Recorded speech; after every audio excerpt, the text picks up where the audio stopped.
Welcome back, everybody, here to your game of the D2CL. Cloud9 going up against Na'Vi. Part 2 of your VOD for everyone who's been tuning in on the live stream. Well, it's been about a 10-minute wait, as we've had a couple of attacks coming out on the players, but everyone is back inside the game. The ruling from the admins is we'll try and keep playing. If there are more consistent problems, we will reschedule the match to be played at another time. For now, though, we are going to keep trying to play our two-game series between these two teams out, and let's do a bit of a recap to give everyone a little bit more of a position of, or a refresher of where we're at. So it's dual lanes is what we're running today. So it's Pilot Eye and Bone 7 as the Bane Marana combination going up against the Wisp Gyro, Vanskor Horvost. Into a middle lane, it's one-on-one, Fader versus Dandy, as it is Wind Ranger versus the Puck, and then FNG and Funnick as the Earthshaker and Razor up on the top lane duo, going up against Envy as well as Owie 2000. So that is the combination of heroes which we're watching going out on the lanes right now. Bane's the one who's having a bit of a harder time, and Vanskor's going to try and make sure he gets himself completely out of the lane with a flag cannon damage, so may even have enough damage to kill him off. Need a little bit more hits to go out to the side, and then with the Rocket Barrage, Bone 7 really low. That's actually Eternal Envy. That's the first blood. Vanskor almost dying as well with the tower attack. He had one extra bottle charge up his sleeve, and now Horvost wants to continue to dive into Pylite Die. There's no flag cannon available with the movement speed from the Tether. He's going to try and get this kill finally. Funnick actually comes in. And then, well, Horvost, he will die into the tower. They're diving so deep for these kills. So Eternal Envy actually died up on the top lane. There's death all around us. 3-3, 2 minutes in. No one's wanting to wait for any kind of, any delay whatsoever to try to attack. So Funnick ended up dying up on the, getting a kill up on the top lane. Ended up dying himself. Let's just look through the kill count. 2-1 for Funnick, and then we have 1-1-1s across the board. So Drow Ranger was capable of getting a kill before death. We stuck with the action on the bottom lane, which ended up being half of the kills and also went up on the top lane. Nice fissure from FNG. A lot of damage to be stolen here from Eternal Envy. He has to gush back. Funnick with the Grave Chill. They haven't going to get that much range on him. But only one hit with the 84 damage he can get into a Visage. So he'll end up surviving. Well, Fader not looking too healthy there in the mid lane. Down 170 life points, almost no mana. Both players still waiting to get to their bottles. Running null talismans and consumables, and that was basically all she wrote. Looks like they're going again on this bottom lane. Another tether up into the Rocket Barrage. There's a lot of a creep wave here, however. And Bone 7's just a flitting arrow away, while Eternal Envy dies again on the top lane. Somehow finding himself down here. I say somehow. It's the fissure from FNG coming from the tree line again. They really need to get an observe. Actually, they have an observe wall. They can see his positioning every time. Brain set by Bane to kill off Vanskor.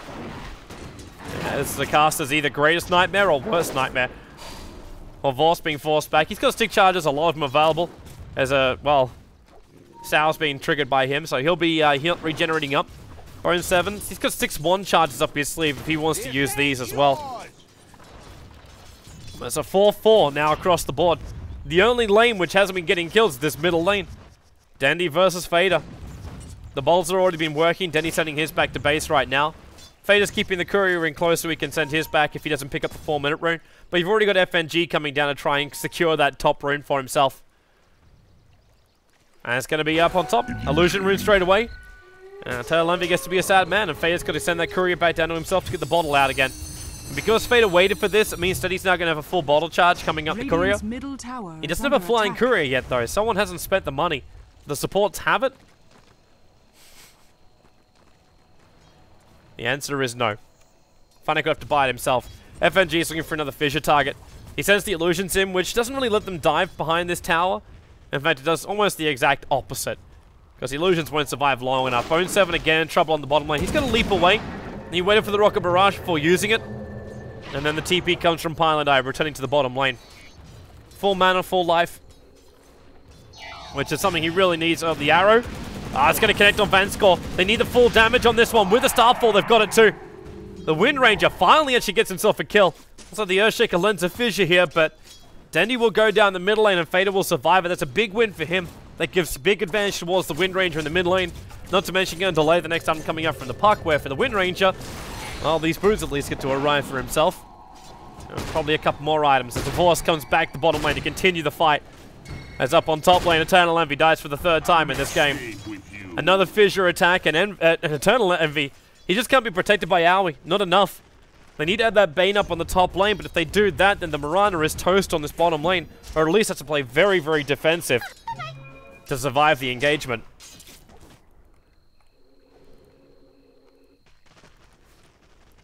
So we got the double boots now coming up. So one for Fader, one for Ali 2000. Eternal Envy, I think right now he's going to realize that just farming the jungle is going to be the better thing for him. Ali can try and keep doing these pulls, leech as much experience as possible. He's trying to stack on the way through. Looks like Jara's again in trouble on this bottom lane. Nightmare Arrow combination, Part Iron Bone 7 doing a pretty damn good job of sharing the load of damage coming out from a Vost. That's mainly the Rocket Barrage they're trying to control. And Bone 7, poor sod. He just used his salve. He's going to throw the arrow out, looking for a hit onto Dendy. Dendy going to fade. Oh no, he didn't phase shift it properly! Fader will reposition for the shackle, waiting as long as he possibly can into the power shot. Not only will they get the kill, but it's going to be Fader taking a regeneration rune. Jara's attack range isn't long enough. And actually, Bone 7, oh, that's a... Okay, yeah, that's fine. He bottled it up and then gave... triggered the regeneration rune and gave all 3 bottle charges over to Fader. That works. So a second death now coming the way of the puck. Dendy, not his game so far. Then again, it's not Eternal Envy's game either. The Destroyer range is the 4th lowest net worth on the board. This is not where he wants to be. While Bone 7, he's managed to crack level 6.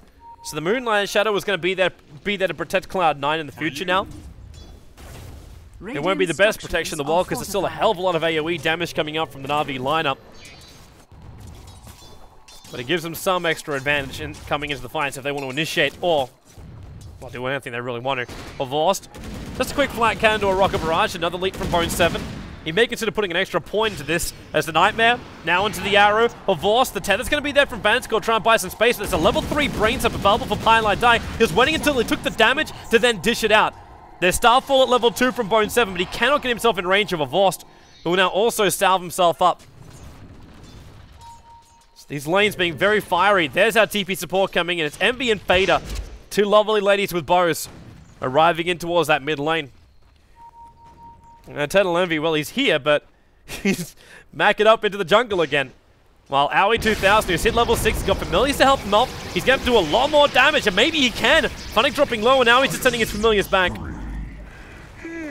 They did have a drop. Potentially they could have stunned up, bought him some space. Now Fader trying to dive pretty deep there in the middle lane. We'll take the stun.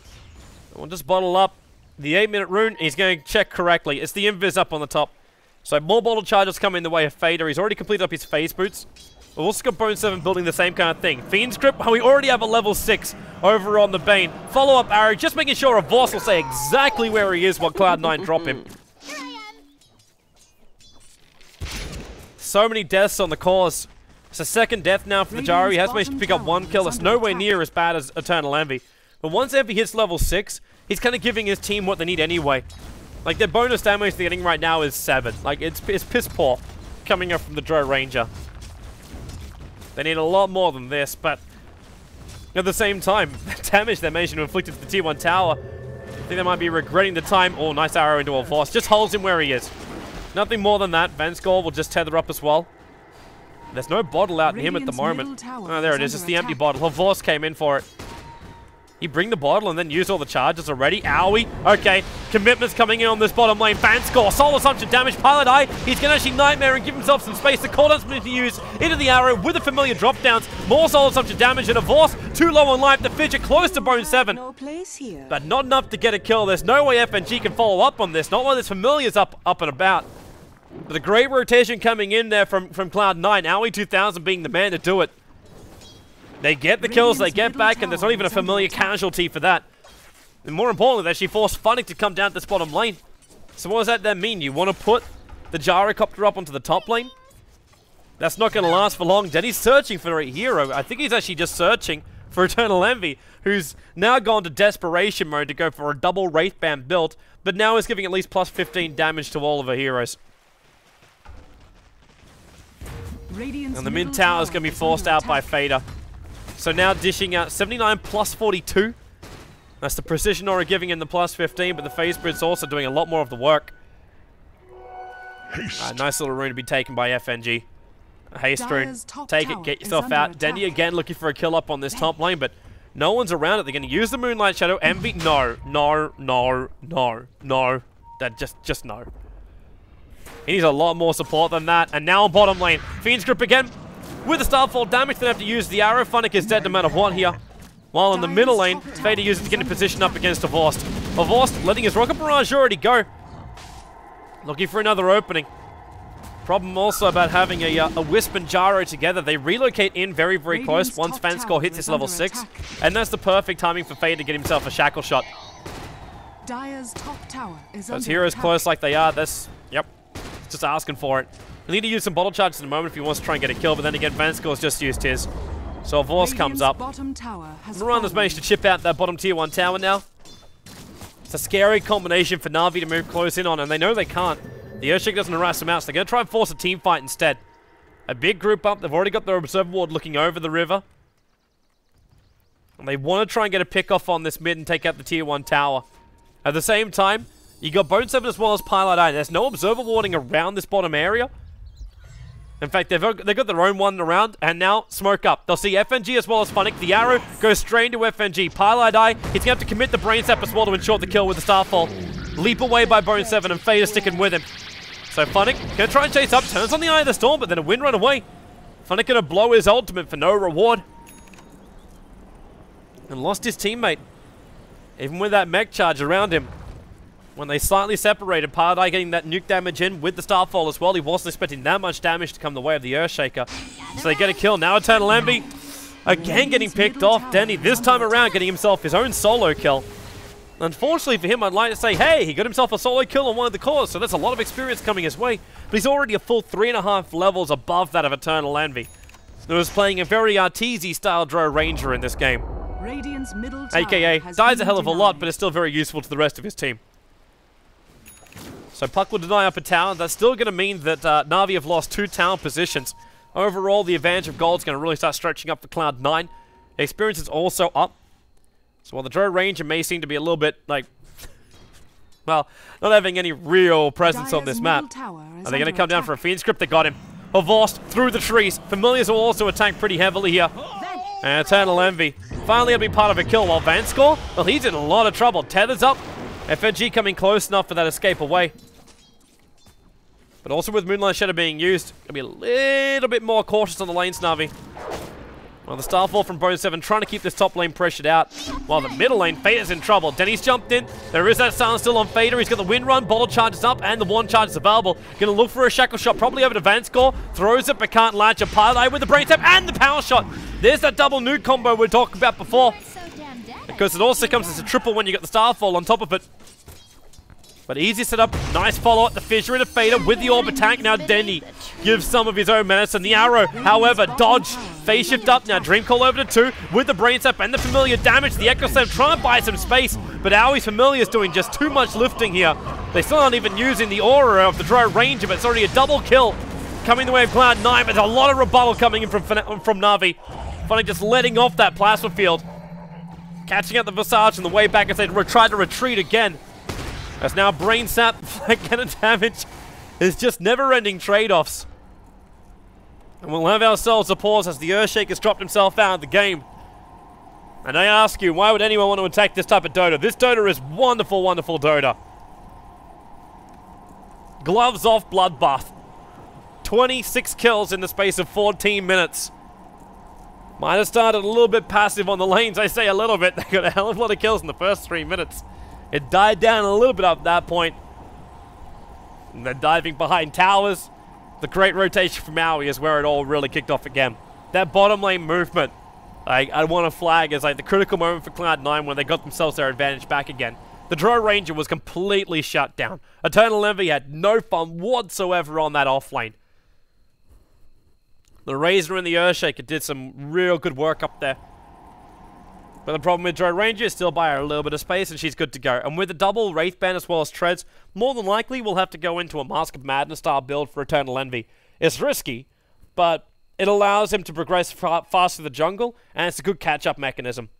So more than likely that's what they'll probably focus on doing. Just get the upper hand back. So yeah, we still have the Earthshaker out of the game. I'm not seeing any reasons for it right now. So I'm hoping everything is still going to be okay. And Bone 7, he's got 505 over on this Mirana. The best KDR of the game so far. Eternal Envy will also need a minute. Yeah, but Bone 7, really good items for him too. Getting those early phase boots, realizing that harassment in the lanes can be the best thing he can do. The Gyrocopter's never going to commit onto you with 4 points up in Rocket Barrage, unless you got the light points to support him being that close on you. So the easy answer is always just to drop him low on life, so if a Vorce does commit, then you let the Starfall go, potentially just leap away into a nice long-range arrow return. And that gives you all the advantage you're really searching for over on the Gyro. And the leap away is a great way to get out of the range of the cooldown. I've actually got a moment though. What the hell hat? Is a hat of fortune? Sorry, it looks funky. I wanna check him out at point blank range right now. I'm not 100% certain. That's a beanie. That's a beanie right there with a Jack Sparrow bit coming off the side. Oh, it's a Dragon Emperor. Oh, okay. Yeah, my bad. Whoops. So it's a Chinese Emperor hat. And you see what I watch more than anything else. I wonder if anyone actually even knows what I'm talking about when I say the word beanie. The first time I said it over here in Germany, people were like, what the hell are you talking about? Like, it's a beanie. Everyone knows. Everyone should know what a beanie is. That's an Emperor's hat. I really think the Emperor's hat should look a lot more boss than that. And it's just because it's also black and white, I don't really get the meaning of the colors. Same with Wisp, he's got no color. This guy has nothing. This vision we see right here, this is Wisp. He's actually perfectly invis. I am currently looking at a Wisp. You can only see him from where? Where?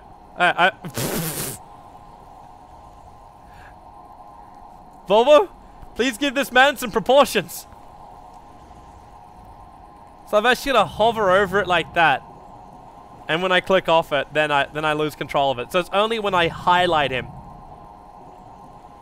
I can't move the camera then. I can't move the camera after I do that. It's just this. I can zoom in and out. So ladies and gentlemen, I'd like to introduce you to Wisp. He is a circle. A almost perfect circle. Oh man. At least Race has got some good lighting behind him. Inside that helmet of his. Looks like an Aranka though. I'm assuming Eternal Envy fans will actually understand what I'm talking about when I talk about that.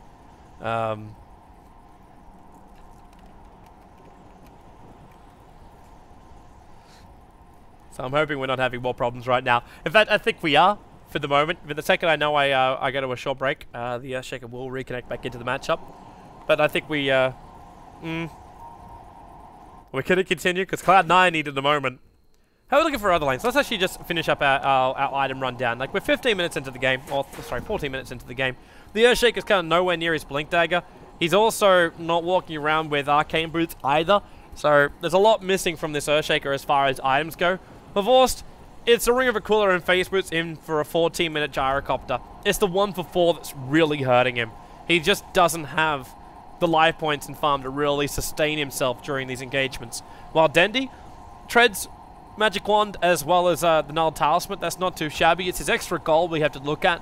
For 14 minutes into the game, he kind of needs to get some extra kills here and to ensure the fact, like, he gets the Blink Dagger. That's the primary thing. That's the primary thing we're searching for right now, is just the ability to get Denny's Blink Dagger up and running. Because then there's Initiation going against Cloud9. They don't really have anything great to deal with that. Until BKBs are up and running, the Puck will be able to have the better control in the game. Because Wind Run doesn't let you get out of that one. Force Staff, you're still going to take the hit if Wind Ranger does pick that up. You've got a Visage who kind of just has to stand still and deliver. And the Drow Ranger, you want to buy yourself a Blink Dagger? Sure, but you're still going to take the stun as you get out, and that's not going to be the greatest way to escape. And the Mirana's Leap won't help you out either. So really, that Dream Call is the best control ability they have until the BKBs will arrive. And more than likely, you get a BKB over on the Mirana as well as the Drow Ranger. Once that's up, it's only the physical damage you got to worry about. So the primary person I think we should be looking at is the Razor. And because the Storm is physical, but 2, because it's physical damage which you can steal from the static link while Denny holds them there. That's going to be the primary thing. The Flag Cannon will do some nice damage later on, but one thing you kind of learn about flat cannon is it happens and then you got nothing. The physical DPS of the gyrocopter and his attack animation is really quite slow. So you only get 5 max attacks from a flat cannon on the current level, so 6 in total. So you think about that, with the amount of damage you get in the 1000 radius, well, that's really, really nice. Once it's gone, it's over. There's nothing more to get. And what I was actually talking about before with the Mask of Madness over on a Drone Ranger, it might actually even be worth it to try and go for a BKB build directly instead. The lifesteal is a really nice thing to have, but it's just to make sure you don't get bursted down by all this like quick magical damage of Na'Vi at this stage of the game. In the later stage of the game, then you're going to want to have a full Satanic, because that's the only thing that will let you survive up against that gyrocopter if we do get ourselves to a late game. Right now, with the Bloodbath going the way it has, more than likely we'll be looking at a rather long drawn-out game, unless one team gets like 3-4 team fights in a row. That's the only way I see this game getting long drawn-out. And if it is long drawn-out, Cloud9, I don't even know if I give them the advantage here. Because a lot of the initiation and teamfight control from Na'Vi is wonderful. The ability to hold their high ground, using cooldown, plasma field, puck orbs, wisp spirits, earthshaker fissures, potential and fear of an echo slam if he has a blink dagger. Like with all that stuff combined together, it's a lot of intimidation to Cloud9 when they try and breach high ground. Where Cloud9's lineup, we've seen this time and time again from them, they use the familiars, you try and rush up the Aghanim Scepter over on the Visage, which in this game won't happen. It looks like he's actually going to be the man to buy the mech for the team, as Fader must be building into something else with his 1800 gold. So either 4-star or potentially going to go for a style with a Blink Dagger. A Blink Dagger Windrunner, which is a little bit more Dendi-ish, but it'll work nicely for him. So the Visage not going to get a straight Aghanim Scepter, but it's still going to work the same way. Like, you get the mech for now, and then you get an Aghanim Scepter. You get a really difficult to kill Visage. And he's got 0 armor as base points right now because of his... Wait, actually... He's got a Ring of Protection. That should be 2 armor right now. It's all the plus stuff. It's not the base armor. Yeah, what I'm talking about. So 12 armor, and he's going to get really, really difficult to kill. Because he's got the the Gravekeeper's Cloak, which is right here. So with that, and the buff up of the mech, killing up the Visage very early on is difficult. So Aoi can probably guarantee hitting 3 Soul Assumptions off during a team fight. He's just going to have the mana pool to support it, and then he's good to go. The bonus damage will still come the way the familiars, but you have 2 or 3 of them. But having 3 of them, obviously, when a Drone Ranger is bigger, is going to be worth it. But right now, this Drone Ranger is nothing. Like, I say nothing when she's able to dish out 150 damage per pop, but it's not the Drone Ranger we all know and love. The powerhouse of the Drone Ranger. It hasn't really arrived yet. I'm clutching to the hope of what Vanskor said. 2 minutes and he'll be back. If you've only just tuned in, I did this early before, but we're getting to that point again. So we're actually gone up by about maybe 25% of our viewers since I last did this. So we've got more action coming your way tonight. If you're tuning in for the D2CL games, we have 4 Cloud9 games, if we can get through them. We will have Na'Vi versus Cloud9 first, here in the 2-game series. We're still here in game number 1, and then we'll have Team Empire going up against Cloud9. That's scheduled to start in 1 hour's time from now. Obviously, this will be delayed. We also have Secret going up against Na'Vi in the ESL 1. That'll be over on our Join Dota Red live stream, and that'll be cast by Mon Capitalist and whoever he has as well with him. So that's coming up in 2 hours' time from now. You can find all the details over on joindota.com. And of course, if you do want to also follow the details of these games, you can go to d2cl.org and you'll see all the information for the tournament over there. And of course, you can find it at joindota.com. Just click on the golden text; it'll take you to the coverage pages. We'll have a system, hopefully coming up this week, which will make it a lot easier to find that kind of stuff. So that'll be coming up later. For now, we just lost the Wisp. So, we're hoping they could actually stay inside the game, but when Vanskor gets kicked out as well, we might be having ourselves an extended break now. So, stay tuned. We'll be back here in just a couple of moments' time, and hopefully with all the Na'Vi players returning to the game.